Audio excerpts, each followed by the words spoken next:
why don't we take a moment and we'll start with Ro, if you want to introduce yourself. Absolutely. So, hey, I'm Ro Johnson. I am part of the Scale Agile team. I am a strategic advisor and I support customers and partners globally with many passions about. So, I've got about 25 years of experience in working through transformations in various industries. So, super excited to be talking about this topic today. Great. And we have another distinguished guest, Sahil Kar. Awesome. So glad to be here. I'm Sahil. I am the CIO of Atlas Revolutions, as well as a Safe Practice Consultant T, or SPCT, that top level certification that Scaled Agile has. I'm a contributor to the Safe knowledge base on value stream management and lean portfolio management. So really excited to be here and participate in this value stream conversation. Thank you so much. So yeah, us at TecVeris, we're very excited to have our panel experts for this month's session. So just briefly showing the agenda, we're going to divide it up into about 2 sections of 25 minutes. We're going to get into panelist discussion and they're sharing their experience with value stream management, what the challenges are and what the benefits are. And then we're going to jump into, and we're going to pick a fun AI accelerated operational value stream that we can dive into, and then have folks on the webinar be able to join with their telephones or their phones or mobile phones, dating myself there a little bit, and come on in and quickly launch the ability to help map, organize a value stream, score it, and dot vote and things like that. So we're going to show a pretty cool technology for enabling that high touch collaboration that's so important with value stream management.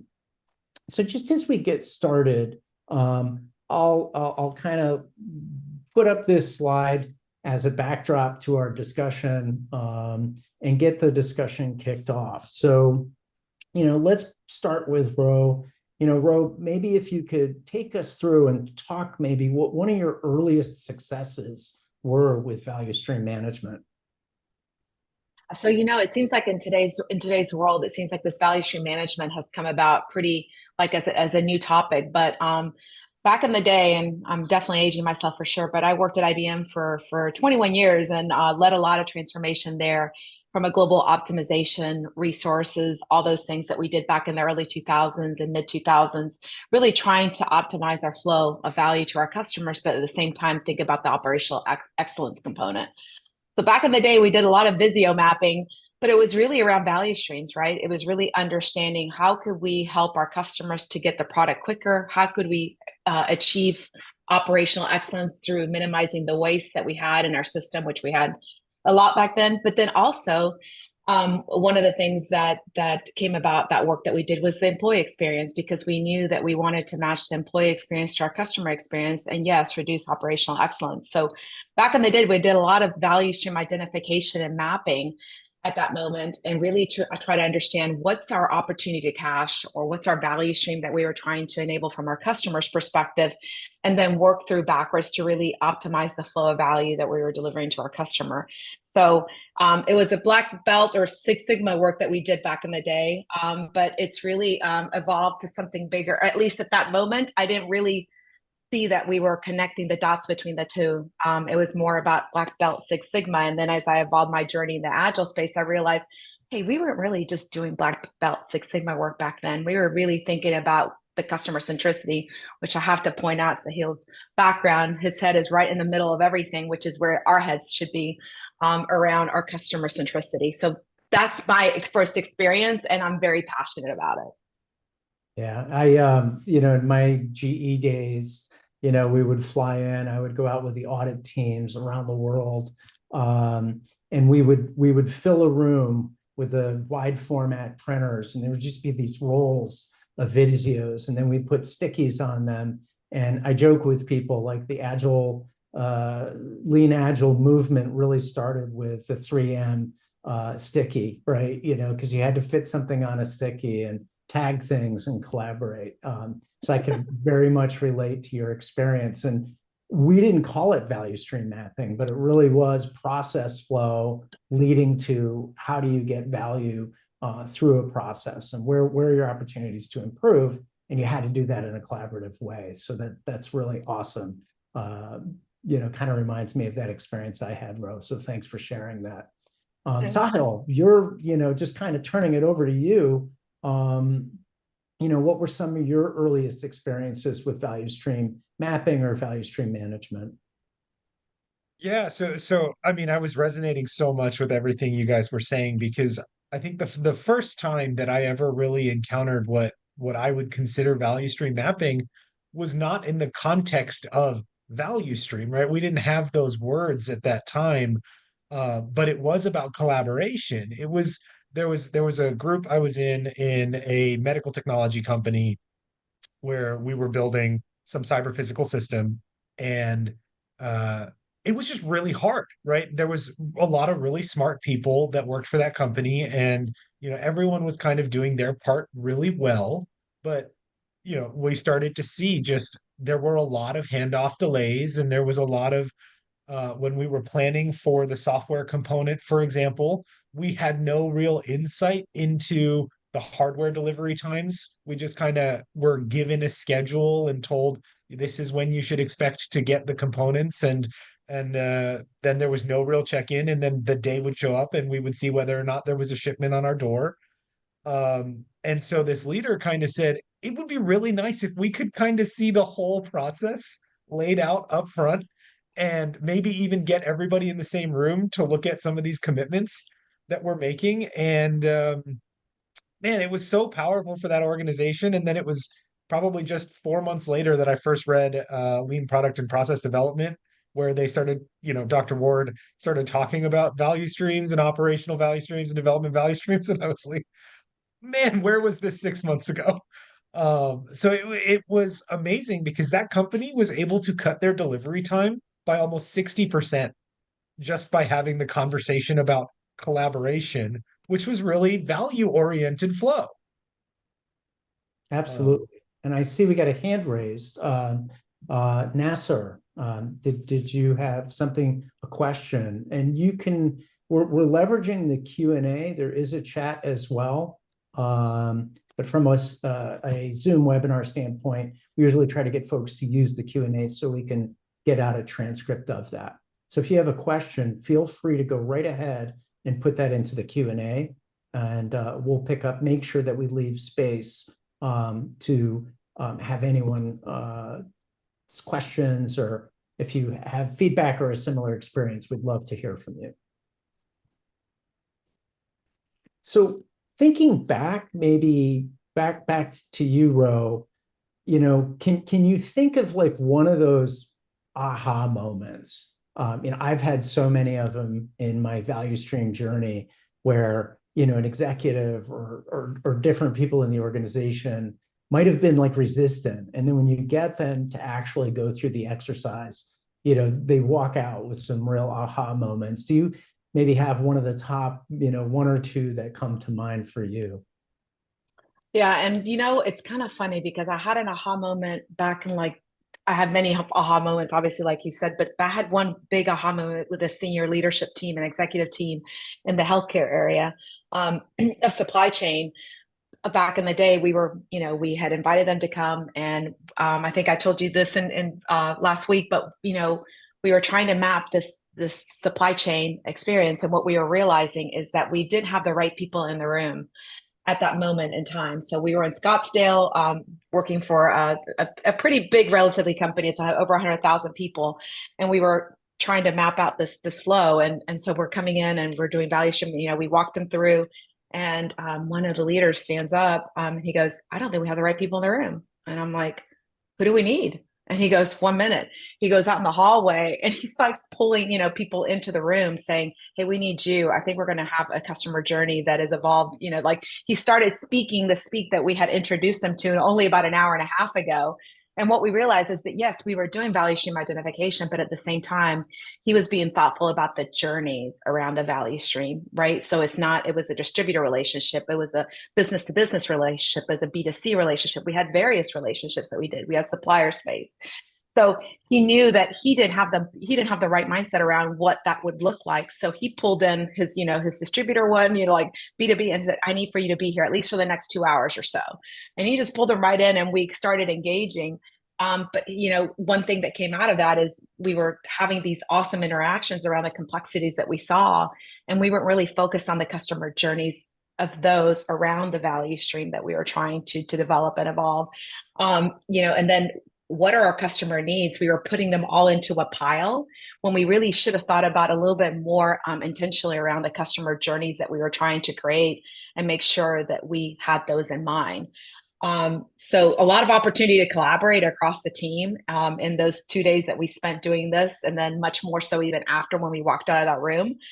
But the customer pain points across the customer journeys that we were experiencing was a big aha moment. But just the aha moment of them understanding what we were there to do, our intent of the next 2 days that we were going to do. And when he started listening to some of the things that we were trying to do, he's like, I don't have the right people in here. Most people would have sat back and said, I got this, right? Like I'm gonna represent it all. And he was like, I can't represent it all. He goes, I gotta go pull my buds. So, he went, and just started pulling people in.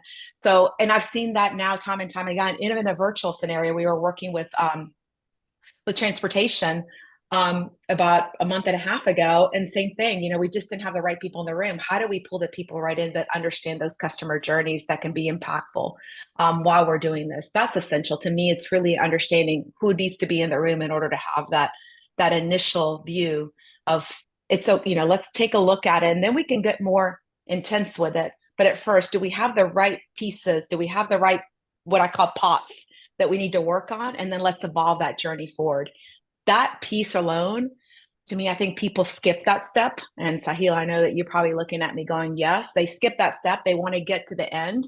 And then when they get to the end and it's not what they really wanted, they're like, well, it's failed us. We didn't do it right. And it's like, no, we weren't thoughtful. What were those pots? How do we transition to then really having the rightful conversation of the complexities of the interactions that we have? How do we think about removing those wastes? How do we think about the customer needs and avoiding the bottlenecks and the delays? We have to understand that at the highest level. And then from there, we can evolve on. So I think those are the aha moments, is when you start visualizing in the transparency of that, it allows you to now pick and really think about and be much more intentional about the thoughts that move forward.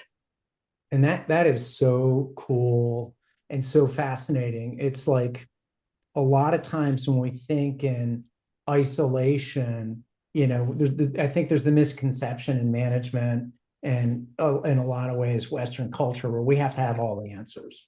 Right. Think of like David Marquette, and you have to be the answer man and you never get to go home and have dinner. Right.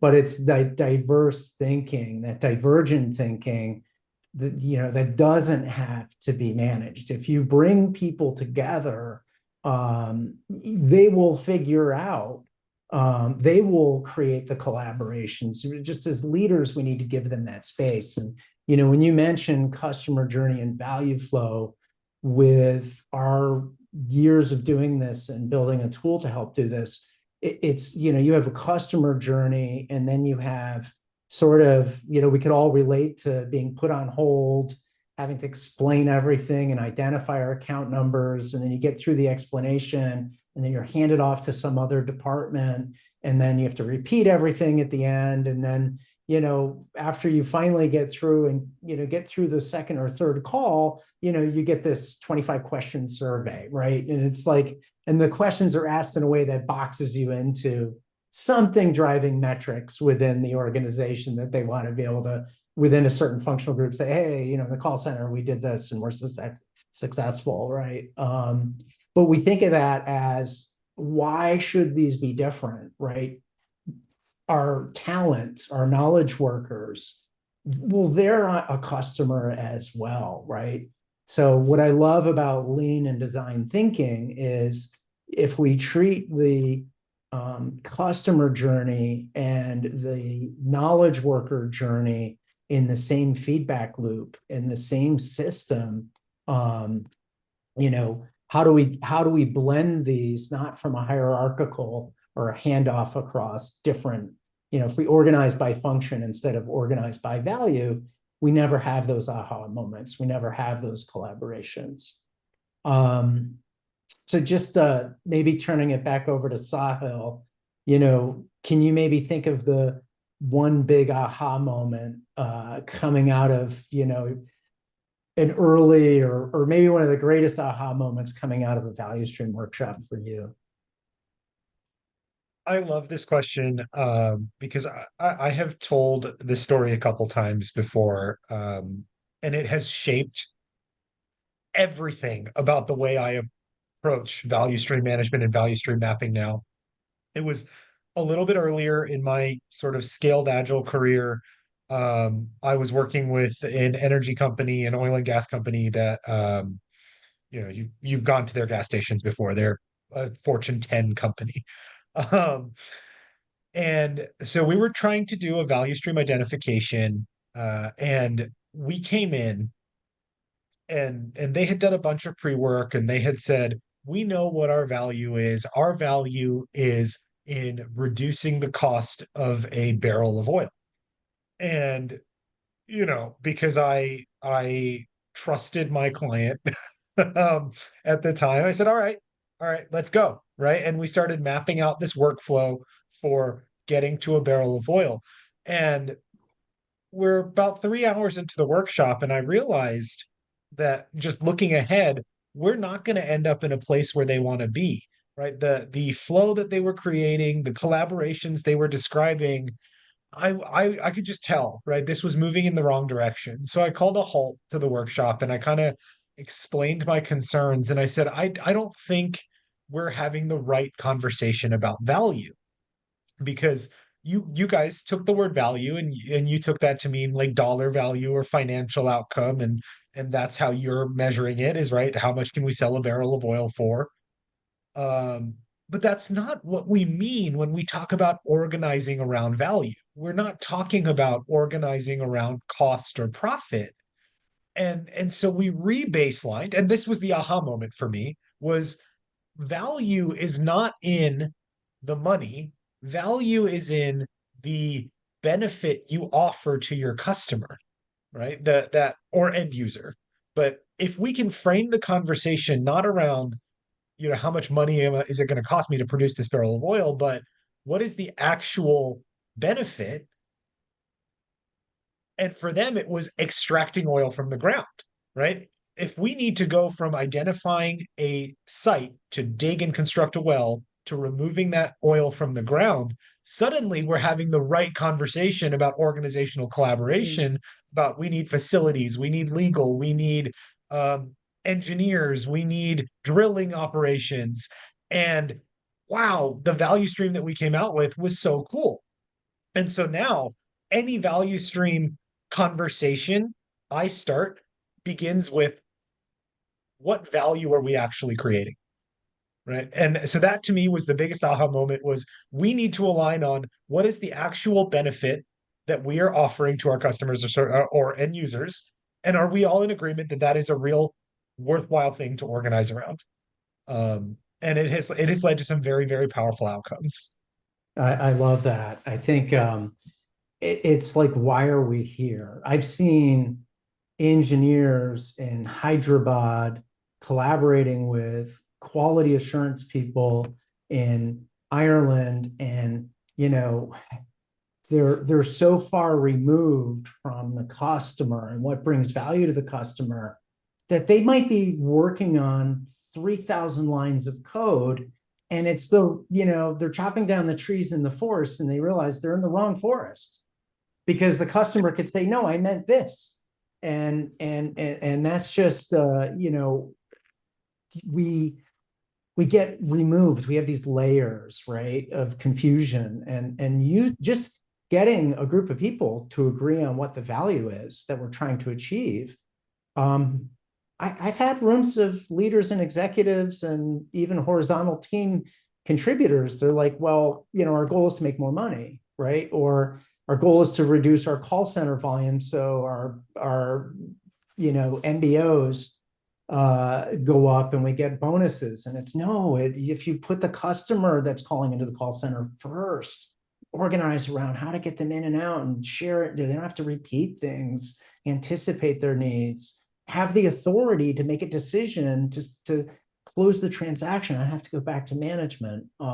Is so powerful. So I love that example. It's a worthwhile exercise just to get aligned on what brings value to customers, internal and external. Stern. We had a question come in from Khaled Hadan. Great question. In software development industry, we face resistance from developers who are reluctant to record times for tasks, viewing it as unnecessary. How can we effectively implement value stream mapping with this challenge? And Khaled, that is a really big one. We've done value stream workshops where we start to measure by different functional groups can weigh in and say, what's the cycle time or what's the wait time, the processing time? And it can be uncomfortable, right? So, we treat this as an exercise. We treat this with psychological safety. We have to have leaders encourage people to engage in this process, not about placing blame, but about how do we move forward in a better way. And as soon as we get past that and we get creative minds coming together, that really, really sort of gives permission for people to have open, transparent conversations, because they're not going to be like blamed for a measurement. It also goes to like what we teach in Lean and Safe is we have to take a systems view. Most people are working the hardest that they can. It's the system that needs to be improved, where most of the opportunity for improvement lies.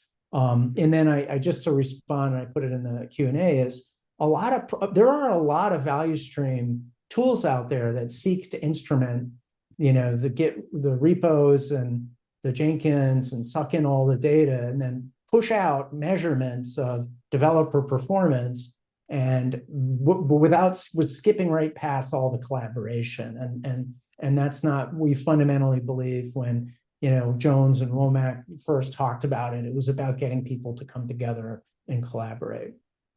So what I'd like to do, just from our time boxing, we're about 25 minutes in, I thought we could do a fun exercise. So I'm going to pop out of this deck here, and we're going to send out a copy of the deck and the recording. There's a lot of good information in there for folks to come on in and use the tool, and you can actually sign up with this QR code, a free Explorer account, and begin to use AI to accelerate the mapping of the value stream.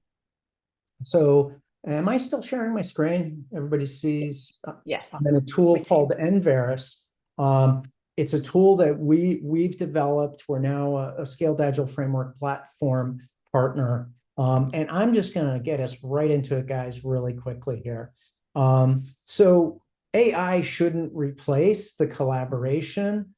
But for those of you who have done value stream mapping, the prep, the explanation, determining what group should come in, what's the discussion of value, a lot of times with pre-calls and assigned homework where each functional group has to send their top steps, their top 5 to 10 steps. And then, so we have a bank of them, and then we stand in a room in a wall with stickies, and we have to start figuring out, okay, what's the trigger and what's the end point? And okay, now let's sort these. And that process can sometimes take hours to get started.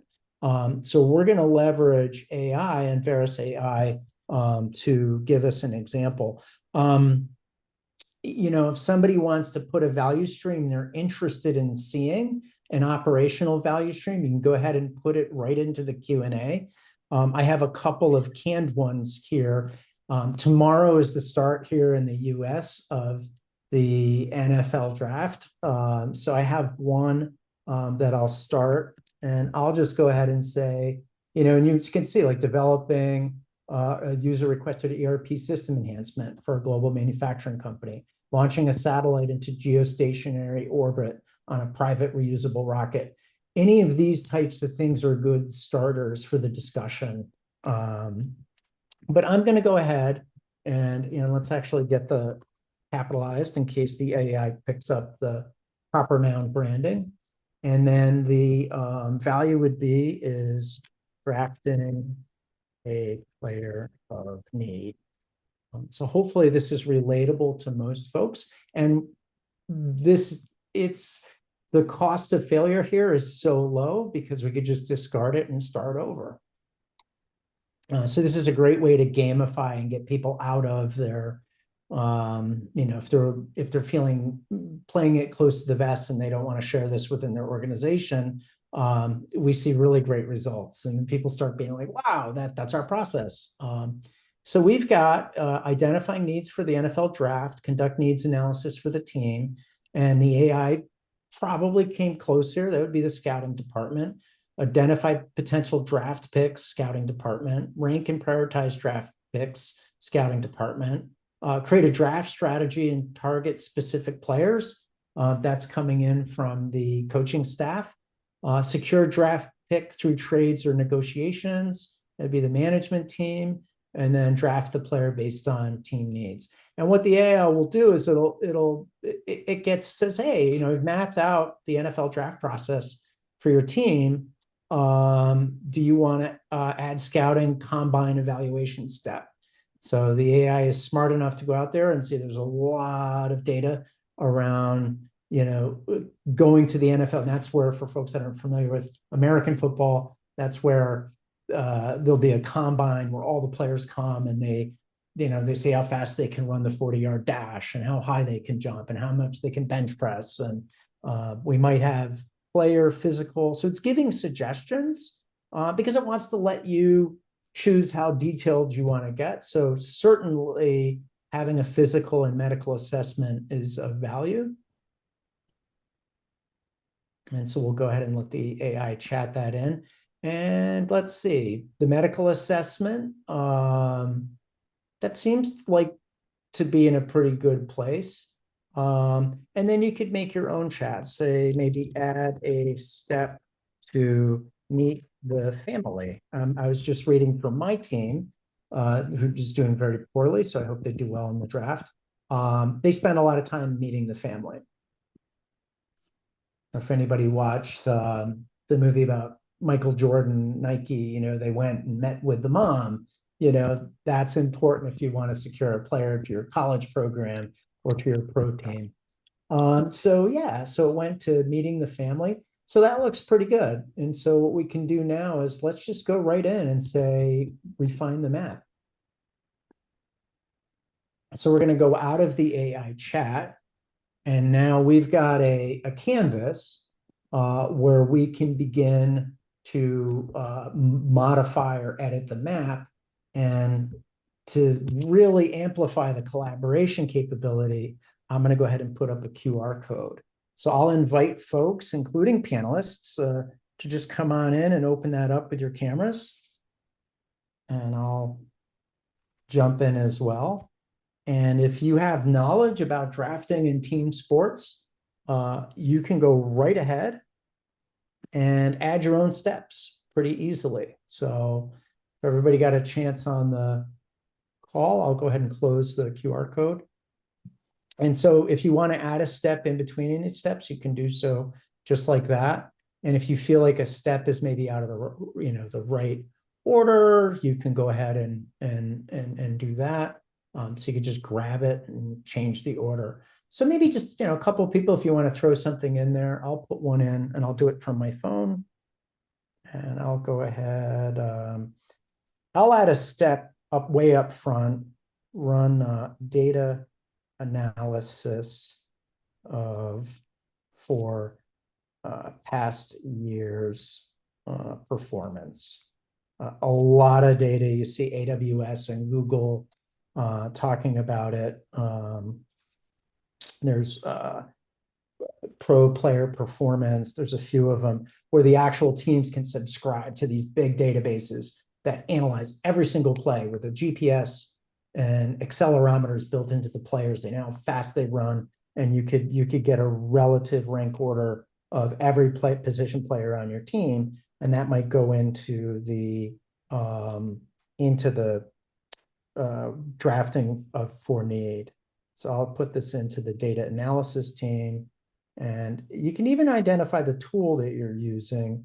And so we'll say we're using GraphDB. And I'll add that in and I'll create a task. So I just created one, and on your phones, you would have seen that update in real time. So certainly, you see in baseball, it's all about the data and the analytics. So maybe that would happen before doing a needs analysis, you'd get the data. Did anybody else get to add an item? I did. I All thought that was right. pretty cool. Thanks, Sahil. I added a step for I think it's looking at step number 9 right now. Analyze other teams' needs to predict their likely player selections before Oh, I we like create that. our draft strategy. You're And it gonna was run cool some because data analysis, yeah. yeah, yeah. And when I added it, it went to the end, and I was able to just drag it to where I wanted it to be. That was pretty cool. Yeah.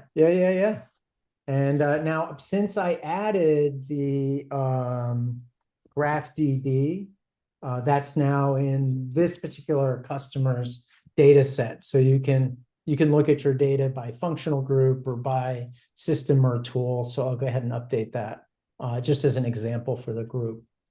Some other things that you can do is you can score and you can hide the scores. I'll call this a practice exercise so that we don't update our data and maybe start to get the NFL inquiring about how they could use this.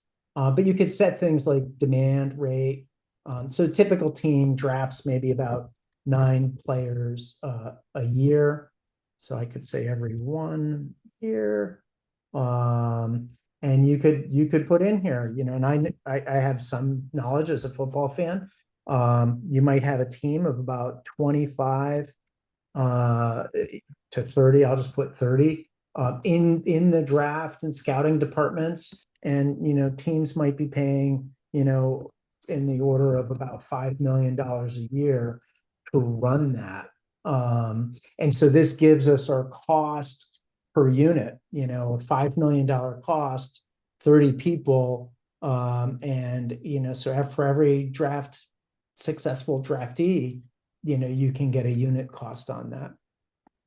Let's see how the AI automatically classified that as sports, doesn't know how many are in the organization. So that's just metadata, and additional attributes has just the original seed question to the AI. So what I'm going to do now is I'm actually going to move us just to get you guys into a little bit of what the scoring looks like.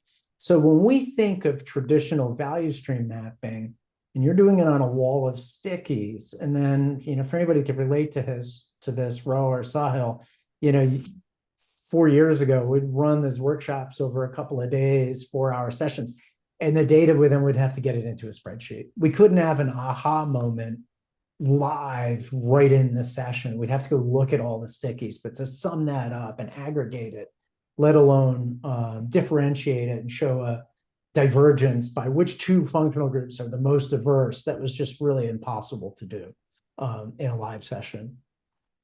So I went ahead and switched you into scoring mode.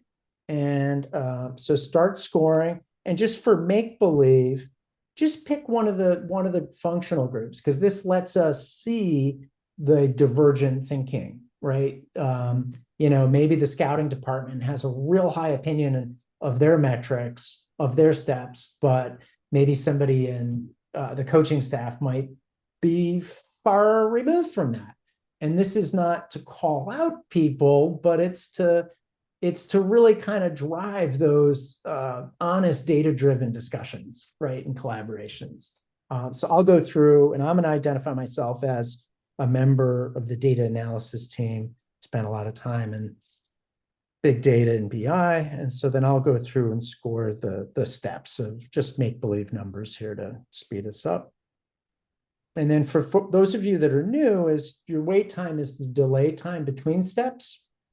Processing time is the actual productive time. You can click on the little info icon next to the field if you want to get a working definition.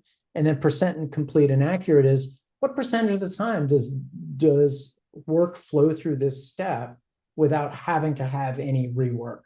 So it's 80%, 85% of the time. That would mean 15% of the time there's some rework that has to happen, or a fix needs to happen before it's ready for the next step downstream. So if everybody just swarms on this, we can get this in and see where it lands.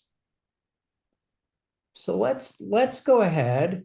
And so this is a request that came from one of our enterprise customers. They said it's really powerful to have a drum roll and an aha moment.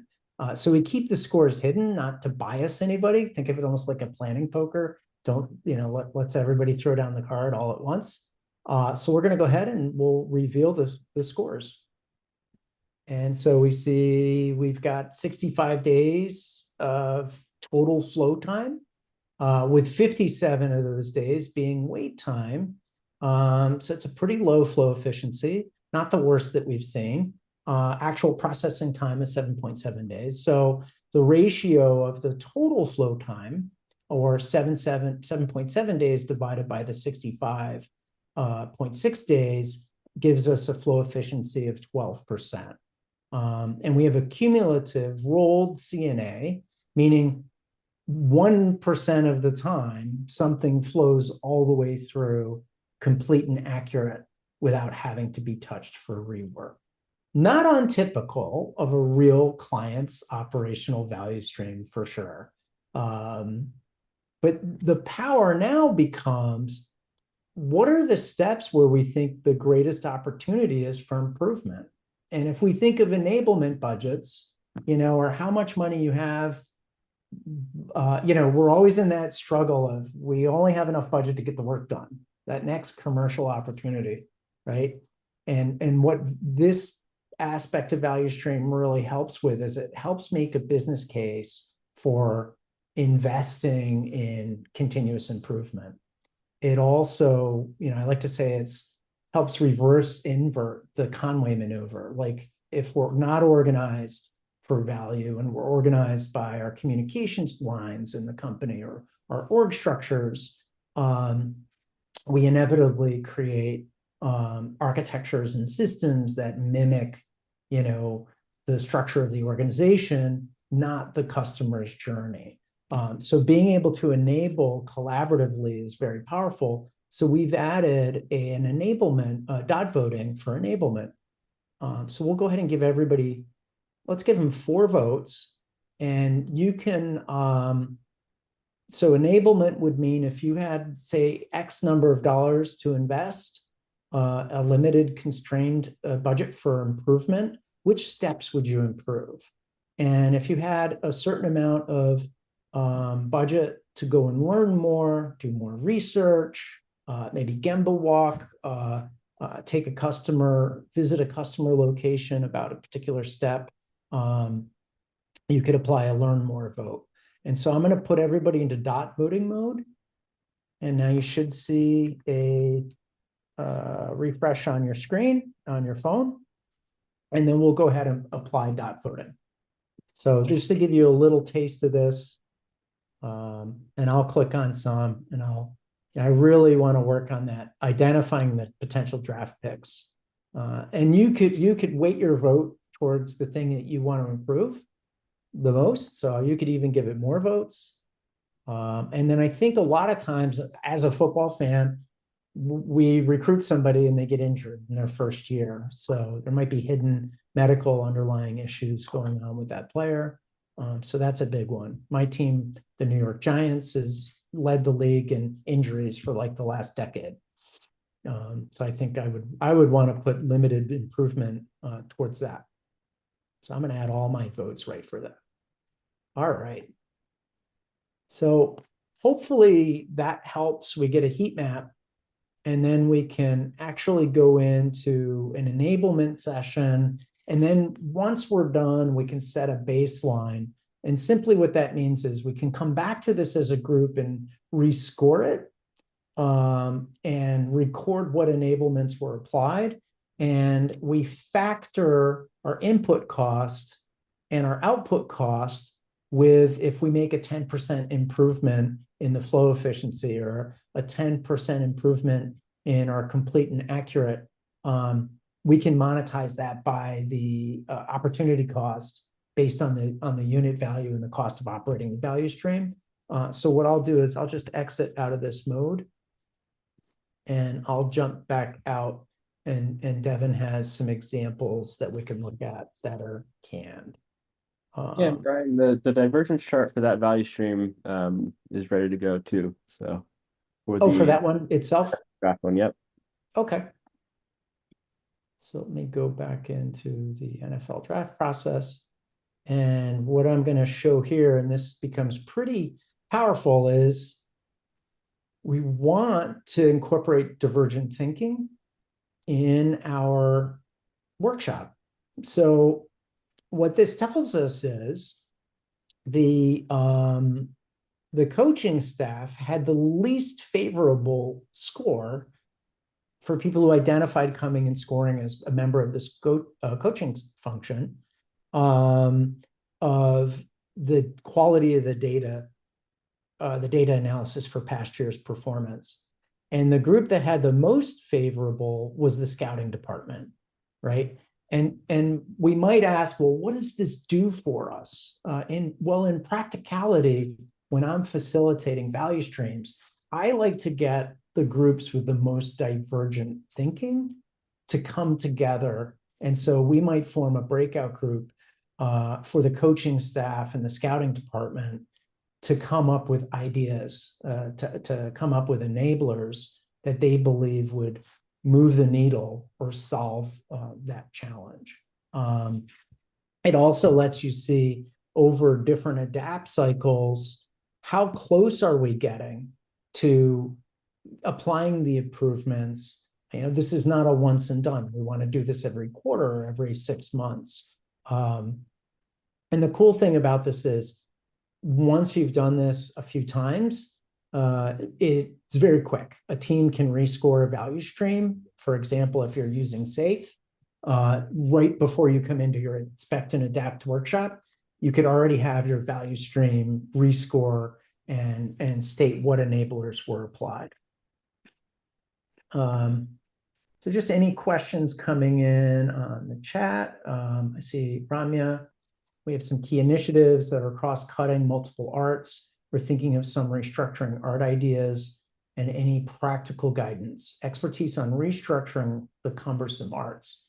What a great question. And I know we have Ro on, strategic advisor from Scaled Agile. I have some things I would love to jump in and say that I've seen, when you're doing multiple arts, but I'll definitely be keen to hear if Ro has some advice on that question. Yeah, I think that, and so I learned this the hard way. So I went to Hard Knocks University on this, and I thought that once you establish your agile release trains in an organization and you did that it was a one and done, as you've been saying all along here in your piece. And I was done and one and done. I created this awesome value. I created this organized team around value. I had this awesome agile release train or multiple agile release trains. And then I entered an organization that had launched 12 trains.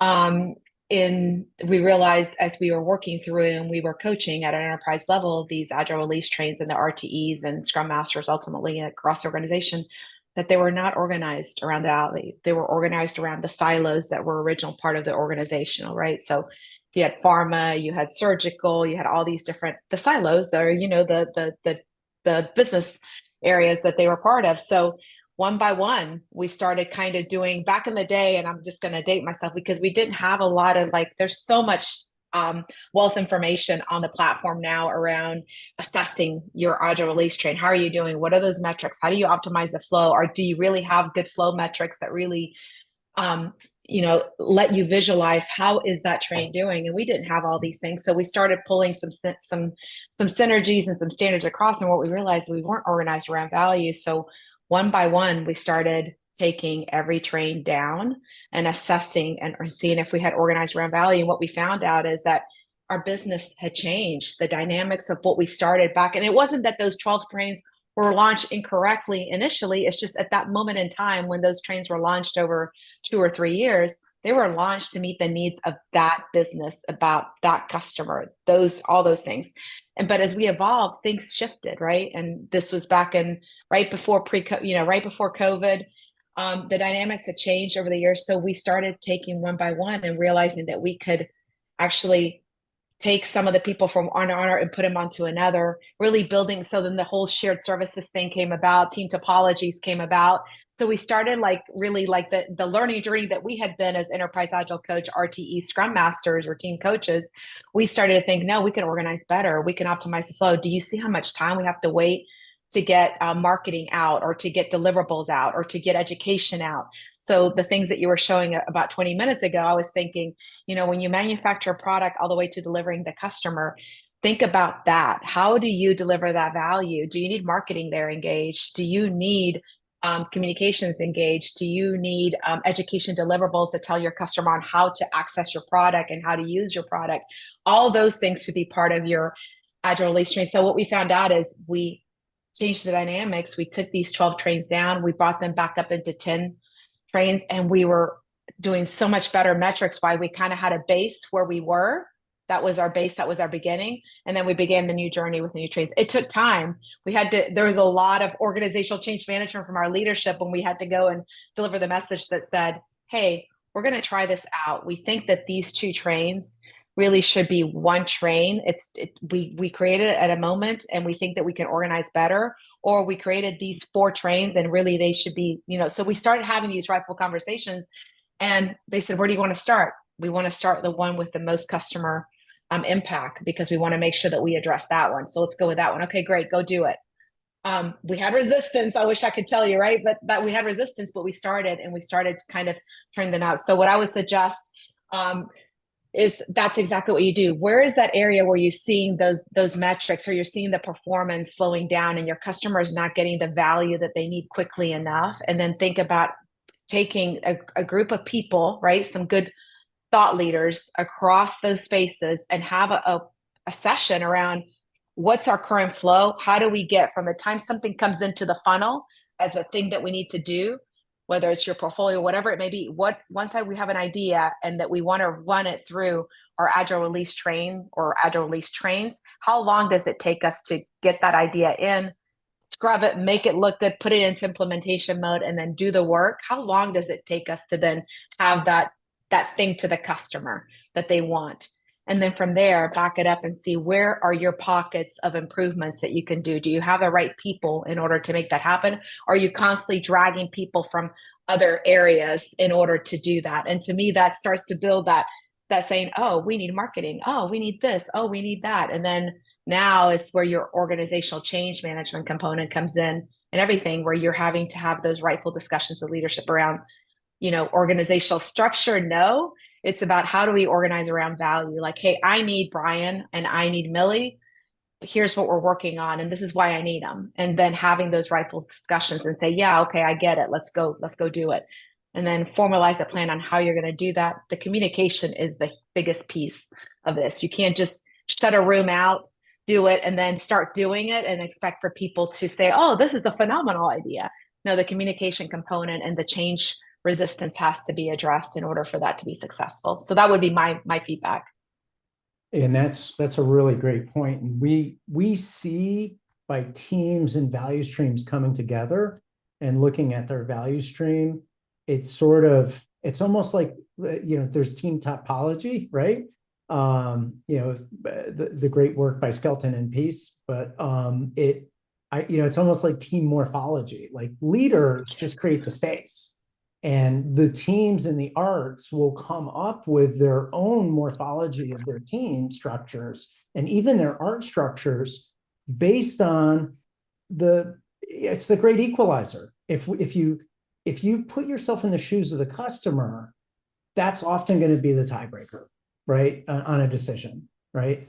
So I'm just showing here where we could apply. I just want to give if we say, learn more, agree on the value proposition. And this is take the course, Agile Product Management. This is an obfuscated real customer, manufacturing customer of ours that ran through this process with us. Clear ownership of data and governance. But let's just say we decided to implement one of these enablers, and we say that was implemented in the last PI. What's really cool is we'll say, well, what did you invest in that? And we'll just say we invested $25,000. And how long did it take? Well, let's say it took 12 weeks. We were in a PI for our industrial client. It's easier to line up their planning intervals to quarters, and go ahead and submit that.